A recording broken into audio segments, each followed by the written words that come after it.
siamo a Santa Giustina in Colle, tra Santa Giustina in Colle e Campo San Piero, dove si è svolto poi l'atto finale, diciamo, l'inaugurazione di un'opera molto importante per questo territorio, che permette di raggiungere due obiettivi, diciamo,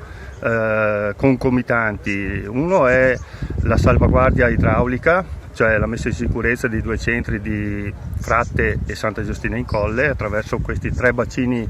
di laminazione, in particolare questo dove ci troviamo adesso, che consentono di accumulare acqua quando ce n'è troppa o quando cade troppa acqua in poco tempo. L'altro invece è come progetto originario, lo scopo del progetto originario è il miglioramento della qualità dell'acqua attraverso sistemi di fitodepurazione con piante specifiche che permettono di abbattere notevolmente l'azoto presente, azoto e fosforo presenti nell'acqua, che poi andrebbe a finire in laguna.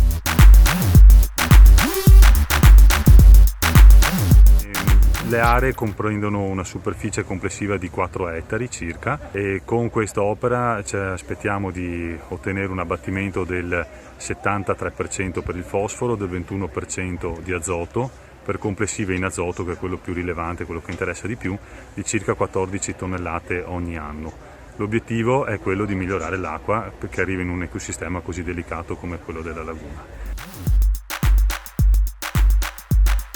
L'intervento ha anche, dicevo prima, la possibilità di tagliare il picco di piena, e il picco di piena qui che vogliamo, diciamo, affrontare è quello per tempi di ritorno di 20 anni, maggiorato di una precipitazione del 15% per tener conto di incrementi di precipitazione per cambiamento climatico,